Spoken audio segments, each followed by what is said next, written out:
Welcome back to Serenity Season 1. I'm in my base today. I was supposed to be working on my tower, but I have worked on my tower.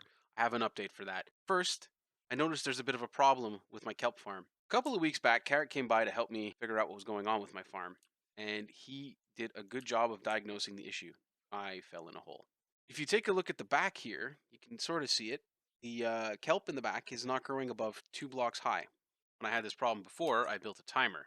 So now I just have to connect the timer and add some stuff to here. Okay, so apparently if you put a torch on one of the comparator output blocks, we get a pulse when it switches. Let's find out. About to switch. Aha! All right. So now we should have a working clock periodically harvests our kelp.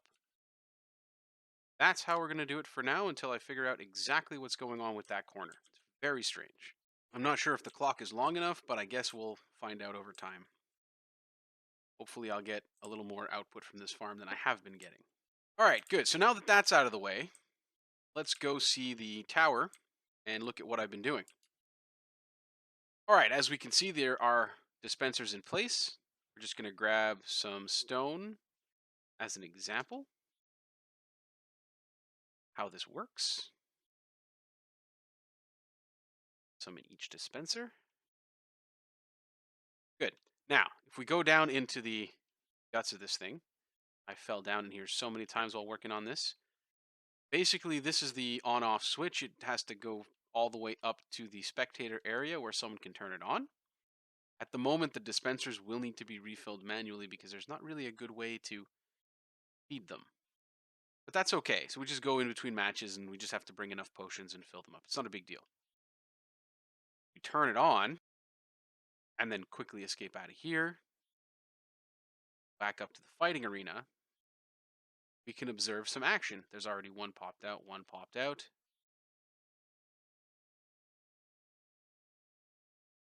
It's a bit random. I mean, there's only 4, so there's only so many places the potions can come out of.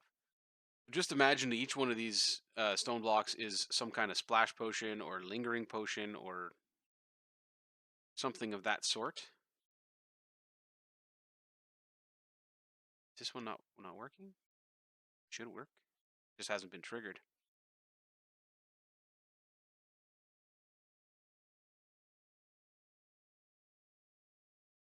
There we go. Finally it triggers. Okay. So I'm not going to spend too much time explaining this because I explained it in the last episode when I was in my creative world and it made a lot more sense to look at.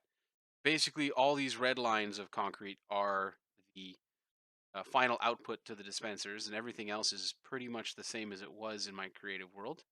The shape that I contained it in while I was building was a bit different than what's actually here. So basically, it's the same, slightly spaced out differently. The principle is the same. This guy determines if something's going to fire, and this guy determines which of the 2 banks is going to fire, and each bank determines which dispenser in its bank is going to fire. Each bank has 2 dispensers. So it really takes 4 of these randomizers, the way I did it, to make this happen. Anyways, that's the progress I've been making on this tower. Now, there are several other things I want to do this episode. I've been gathering some basalt to make smooth basalt to prepare for the groundbreaking of the factory that I was talking about in the last episode. Spot's been cleared. We're good to go. We have permission to build there. It's very exciting. So I'm going to start working on that some. I'm going to work some more on this tower because we're getting near to the point where the mechanics are done for the fight, but the decoration is not. And all these dispensers need a whole lot of potions, and a whole lot of potions takes a whole lot of effort. So we're getting a new room in the base. That's pretty exciting. So I'm going to go get started on one of those things, and when I come back, we'll see which one I chose. Quick update, the kelp farm is working. Got some production, that's good. I've had to use some of it to smelt glass because I needed to make bottles. I've been working on my potion brewing room, my chemistry lab, whatever you want to call it. It's got these 6 of these brewers. They're semi-automatic. I got the idea from a B00 video. They're very simple. The problem is they only do a two-stage kind of potion brewing process, and I need splash potions. So what I figured was I think there's only 4 potions that I'm going to use in the fights. So what I'll do is I'll load up shulker boxes and then load these up and set them off with the gunpowder so that they become splash potions. I have enough brewing stations not to create any bottlenecks. Oh, and there's the auto filler for water bottles. Get in there and show you how it works. It's very simple. Break this. I don't think I'll do anything too bad. Basically, it's just some hoppers that feed into a dispenser that's full of glass bottles. And there's a piston that lowers this observer into place, and it'll tick until you tell it to stop. And it fills bottles very fast, very fast. The major drawback of this particular design is that there's you have to keep the dispenser full, otherwise it'll start sucking bottles back in. But that's a lot of bottles, right? That's a lot of bottles, and there's a loading um, slot up at the top that you can use to load your shulker boxes full of empty glass bottles. So you could have enough glass bottles to last you forever, and then it comes into this chest here. Now, if I was smart, I would have made this one higher and just plugged in a shulker box at the bottom. But I wasn't smart. I made it this way, so I'm going to use a chest for now. Maybe I'll lift it up at some point in the future. So to make one of these, the mechanism is actually very simple. Most of it's decoration, but it's just 2 droppers, a button, 2 hoppers going down, and 1 hopper going into the side of your brewing stand. That's where your glass bottles go, full of water. And when you press the button, it triggers this to go in. Then it flows in from the top, and it times itself automatically. First the nether wart, then whatever the potion effect ingredient is that you want.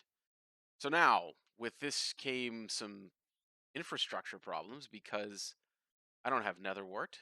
I don't have I didn't have a ton of kelp to smelt glass with, but I've worked it out.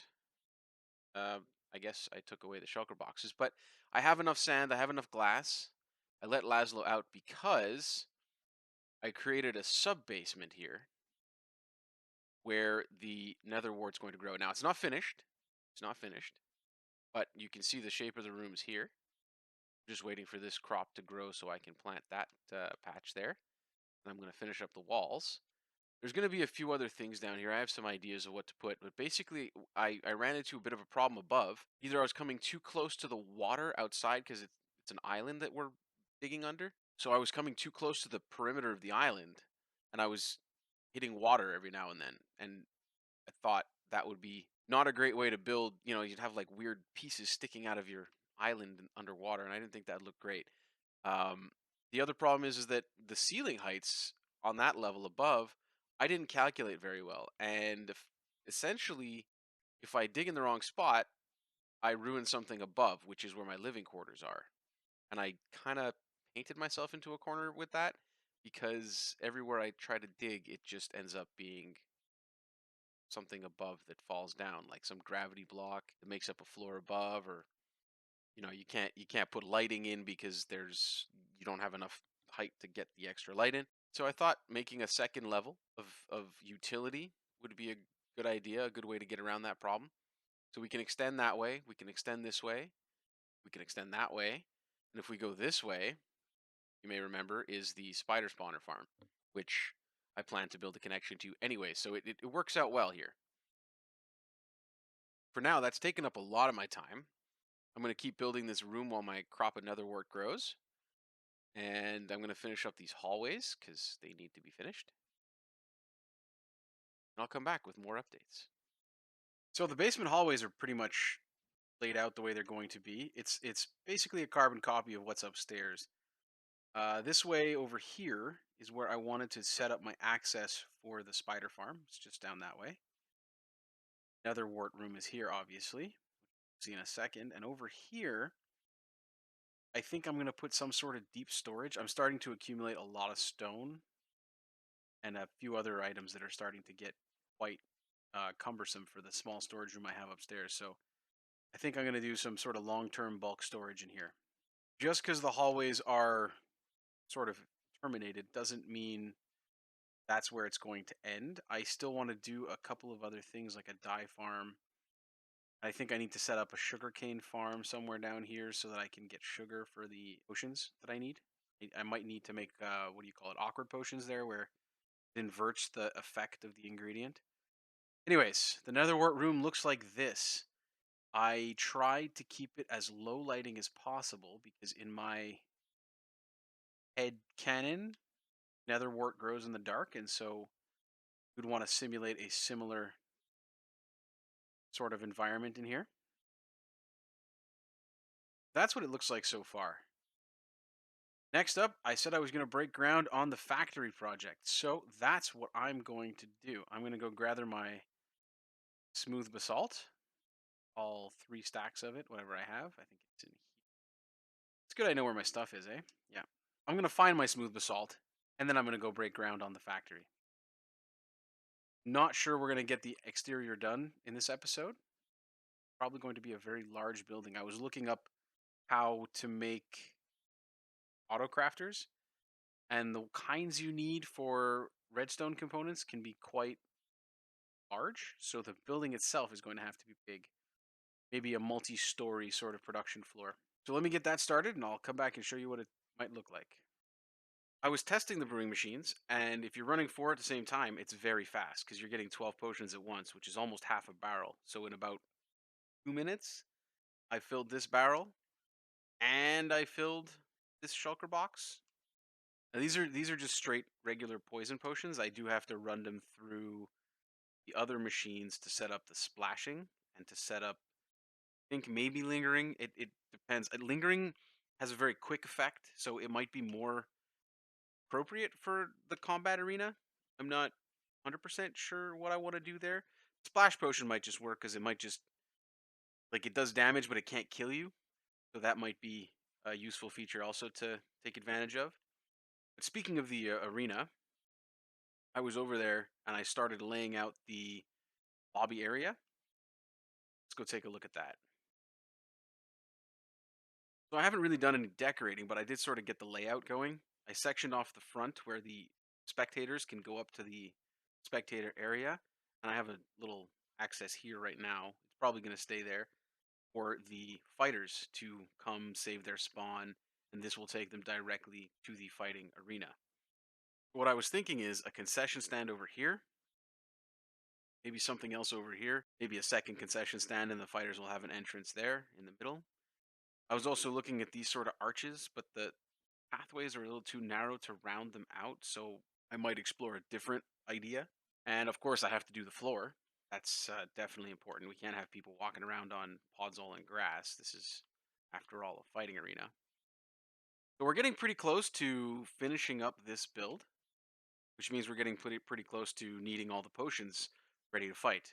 In the last fight we did, Hightower supplied a prize. There was like a title belt, which is an entire suit of armor that goes on the line when the champion fights. But he also had like a prize box with diamonds and other stuff in it. So I might have to start gathering stuff for that sort of thing. I also got to work on the factory building. I have the facade, the front facade up pretty much how it's going to be. Let's go take a look at that.